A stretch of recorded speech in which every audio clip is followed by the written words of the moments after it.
Welcome. Hello! Hello, welcome to my first video review ripoff. Today I will finally be getting around to looking at what was known as, or is still known as today, the Easy Flash 4, a Game Boy Advance and DS flash card. For those of you unfamiliar with these kind of devices, they allow you to load ROM file backups of your game via USB, or a memory card in this case, straight onto your Game Boy Advance. In other words, it's your gateway to the wonderful world of piracy. Ooh, let's begin. Okay, you know what? Before we open the box and let all hell loose, let's look at what we're getting ourselves into first. Nintendo DS and DS Lite are trademarks of Nintendo. This product is not sponsored, endorsed, or approved by Nintendo. Good to know. Here we have a website address. Made in China? Isn't everything? And here's the back. No, wait, hold on.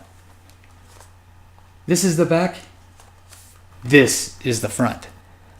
Nintendo DS Lite compatible, therefore it is Nintendo DS compatible. Nothing about Game Boys. And that is everything. That was quick. Alas, time to summon the Cenobites. Easy Flash Part 4, the final chapter.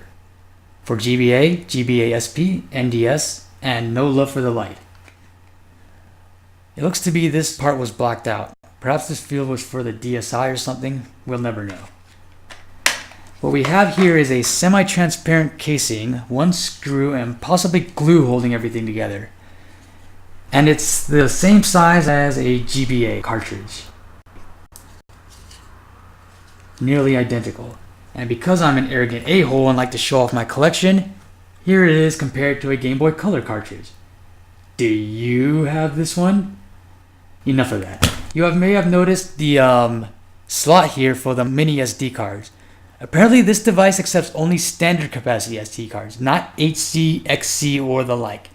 That means a maximum capacity of 2 gigabytes, which isn't too constricting unless you intend to convert your entire library of bootleg DVDs into a playable format. Yeah, not going to happen. Probably not going to get good quality anyways. I've got to say, the SD card housing is a bit awkward. First of all, there's extra room to slide the card inside and not connect it properly. You also need to let your fingernails grow a little bit to remove the card once it's inside. So you may need a pair of tweezers. I recommend buying one of these micro SD cards with a mini adapter. That way you can leave the adapter inside while only having to remove the micro SD card. Granted, it's still a bit of a hassle to remove if you don't have tweezers. I will be trying this out on a Game Boy Advance. Although this can be used as a DS flash card, I don't see why anyone would do that when there are much better dedicated DS flash cards available and probably much cheaper. Game Boy Advance. Oh boy. I forgot my SP. One moment, please.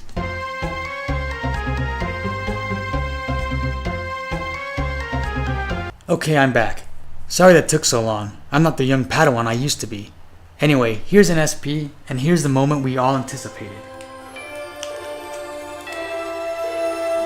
They did it! They actually managed to do it! It sits flush.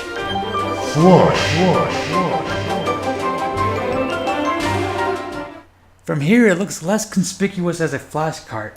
Except I don't know any Game Boy Advance games that are transparent like the casing on this one. There's also space on the edges here. I assume the tabs were left out due to the placement of the SD card. While it may seem strange, I prefer this side loading method as opposed to having the card sit on top. That way the card isn't accidentally removed while the game is on. Murphy's Law. Hey, I wonder. Yeah, I actually didn't notice this before, but there are actually tabs on this mold here. There you go, Game Watch. Anyway, you may have noticed that there is absolutely, positively, undeniably, unforgivably no software provided whatsoever. At all. So the next natural step is to pay a friendly visit to our manufacturer's website. We're here. Because we cannot simply drag and drop our files into our mini SD card, this is a required step. The next logical thing to do is to click on software and find our product. There it is. Once downloaded, the important files are the client itself and the loader, which is packed inside another folder. It should read easyfla_up.bin. For obvious reasons, I will not be using the provided tutorial. Lucky for us, an English one is provided on the EasyFlash wiki. Once here, you can scroll down to the quick and dirty step-by-step programs. In our case, method 1C. Above all, the mini SD card must be set to FAT, not FAT32. Okay, first you should copy the kernel file into the root of the mini SD card. A simple drag and drop should suffice here. Then remove the mini SD card, put it into your flash cart, hold R and turn on your Game Boy Advance. Continue holding R until you see the update process begin. When this is finished, you can now begin to utilize the Easy Client to patch your ROMs. A simple note here, the reset option allows you to reset the game when holding down a preset button configuration. For some games this is not desired, so if you find yourself inadvertently starting over, then uncheck this option. Or go to the configuration dialog and hit this reset key button to set your own configuration. I will now briefly showcase what the EasyFlash can do. Granted, I am a big Star Wars fan, but I assure you, I did not select this wallpaper. Unless you read Chinese, you will probably want to change the language to English. So go to the fourth selection from the top, select it again, choose the first option, and you will see English. Now, this first option selects GBA ROM files, the second one is a text saver, the third is a form of Minesweeper, then we have our settings. The EasyFlash saves game data internally when turned off, then transfers the save file to the mini SD card on startup. I prefer leaving it on auto. You can always hold the L button to bypass it. And lastly, a somewhat half-useful help document. That's in half Chinese. Enough of that. Let's get to what really matters. Minesweeper.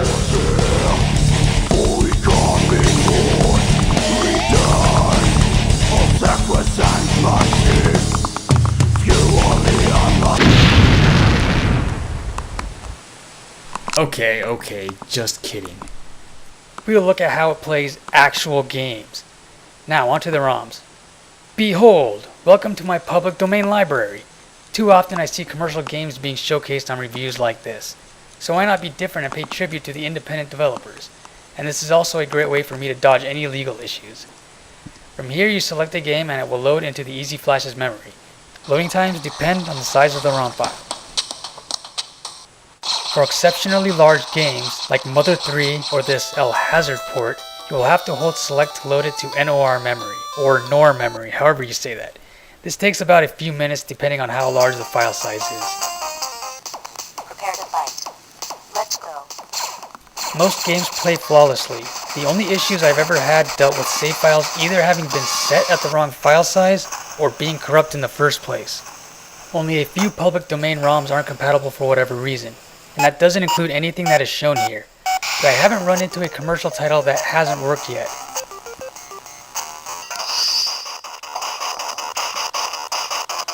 With 256 megabits of memory, you can play virtually any game without any slowdown. Well, except the Game Boy Advance port of the Genesis version of Sonic the Hedgehog. But yeah, whatever, who cares. The best part I find about having a Game Boy flash cart is the ability to use emulators on the go. And although the EasyFlash doesn't have any pre-installed, you can always find one online. The upside to installing one on your own is that you can find the latest version.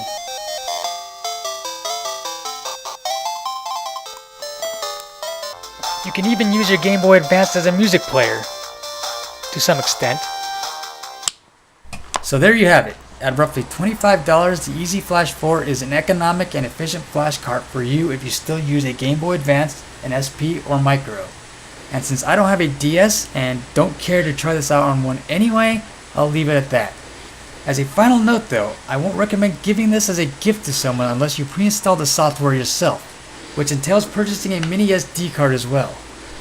Now, you may have noticed my couch has been replaced by this common desk chair. That is because I am now in my apartment dorm in Chico. Sure, the environment is uninviting and the carpet less shag, but it's roomier and I get free Wi-Fi. Now if you'll excuse me, I have some research to carry out. Let's see here.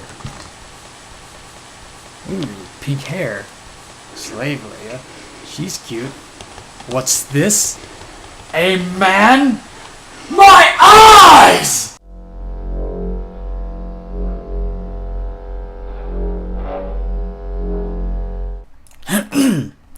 Testing, testing. Why does everyone say testing? She sells seashells by the seashore. Live loud, love life, laugh last. I'm going to kill myself because I'm an emo goth vampire. Is that even possible? I thought they were rivals, like ninjas and pirates, or Jedi and the Sith. No, officer, I did not know she was a hooker. I was just giving her a ride.